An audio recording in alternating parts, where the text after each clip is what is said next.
Une courte intervention pour recevoir de votre part une situation sur ce qui est, on va dire, le gros dossier sportif de ces quelques derniers jours. Lors du dernier conseil municipal, je vous ai interrogé sur le Stade Rennais. Si je résume vos propos, c'était de dire qu'il n'y avait pas de débat, que le président Cloarec, pendant l'été, avait simplement posé une question. La réponse, d'ailleurs, avait été faite par les services. C'est quand même très étonnant, sur un sujet comme ça, que ce ne soit pas les politiques qui répondent.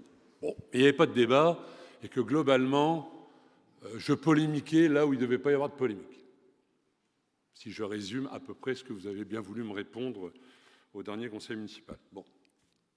Alors, j'avais prévu l'étape suivante, qui était de vous dire et d'ouvrir les yeux sur l'évolution du football professionnel.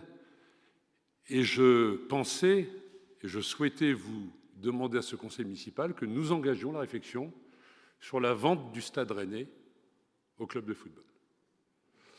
Parce que c'est le sens de l'histoire. Alors vous pouvez aller à l'encontre, par vos idées, votre idéologie, à l'encontre du football professionnel, mais c'est dans le sens de l'histoire.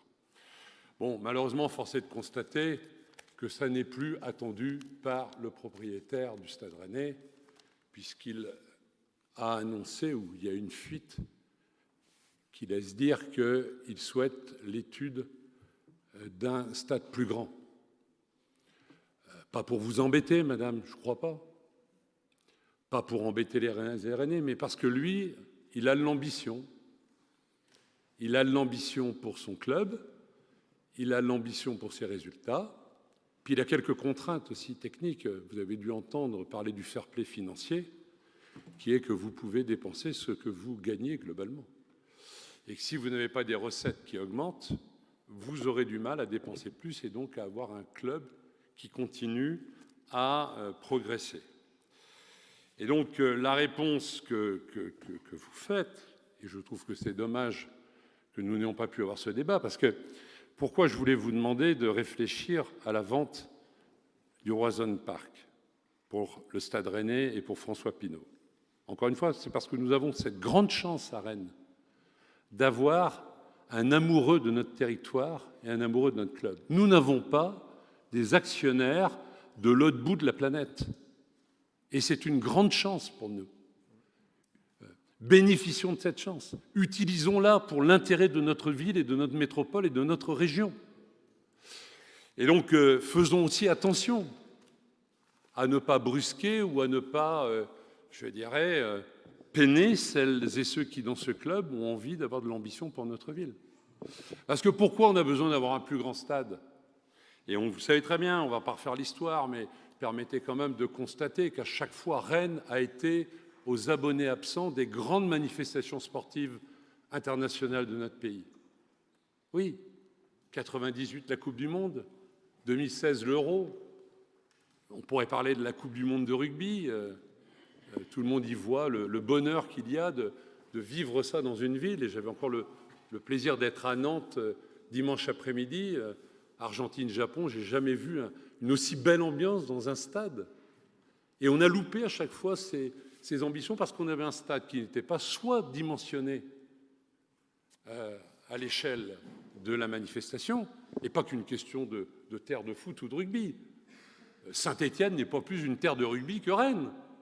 Mais Saint-Étienne a des matchs parce que Geoffroy Guichard, c'est 42 000 places. Et donc, à l'époque, sur l'Euro 2016, vous aviez dit, bon non, vous comprenez, pour 5 000 places de plus, ça va bien coûter trop cher. Vous aviez peut-être d'ailleurs raison. Mais l'économie aujourd'hui, elle n'est plus sur 5 000 places. Elle est entre 10 et 15 000 places de plus. Donc est-ce que le Stade Rennais, lui, peut s'agrandir de 10-15 000 de places ? Visiblement, il y a des gens qui pensent que non. Et je pense que c'est dommage, parce que moi, je voulais que cette vente, si elle avait pu se faire, permette aussi de retrouver une qualité dans les équipements sportifs de notre ville. Moi, je vous encourage à fréquenter les douches et les vestiaires de Bréquigny. Je l'ai fait cet été, plus d'une fois. La honte d'être conseiller municipal de la 10e ville de France et de voir l'état dans lequel sont les casiers et les douches de Bricquigny.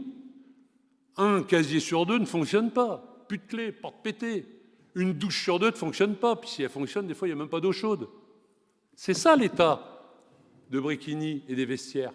Donc on a besoin de réinvestir.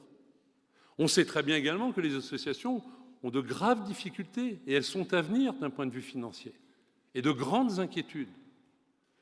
Eh bien, il fallait peut-être se poser la question de savoir si la ville devait rester propriétaire d'un stade ou au contraire le laisser à celles et ceux et aux clubs qui ont envie de progresser, dont ils ont besoin d'avoir un écrin de qualité pour leurs résultats. Et puis, malheureusement, je crains qu'encore une fois, le train soit déjà passé. Peut-être avez-vous des informations à nous donner. Et puis simplement, pourquoi aujourd'hui on doit repenser un nouveau stade ? Je crois que pour cette saison, il y a eu 500 abonnements qui ont changé de main avec les abonnés. C'est d'une complexité sans nom de s'abonner au Stade Rennais. Ben oui, parce que celles et ceux qui ont un abonnement et qui ne bougent pas de Rennes, s'ils veulent aller voir un match la saison suivante, il ne faut surtout pas louper et ne pas louper la date de renouvellement de l'abonnement. Et celles et ceux qui n'ont pas de renouveler leur abonnement, c'est peut-être l'envie de faire autre chose, des difficultés financières, ou parce qu'ils ont quitté la ville et que c'est devenu compliqué pour eux de revenir au match. Et donc aujourd'hui, on ne peut pas continuer dans notre ville, avec l'ambition de notre club, à avoir tous les matchs à guichet fermé. Il faut aussi permettre à celles et ceux qui ont envie d'assister à des matchs de pouvoir bénéficier des billets à des tarifs intéressants. Alors je sais qu'il y a des solidarités, c'est normal et c'est bravo et je crois que c'est dans toutes les villes, mais tant mieux pour nous à Rennes que nous ayons, avec la carte sortir, des solidarités sur les billets du Stade Rennais. Mais c'est tellement dur d'en avoir. Alors je crois que moi j'aimerais avoir de l'information de votre part en tant que maire, quel est votre souhait, quelles sont les étapes suivantes dans votre esprit, et ne jamais oublier que nous avons pour certains le plaisir ou la facilité d'aller voir des matchs. Pensons à celles et ceux qui ont du mal à y aller. Je vous remercie.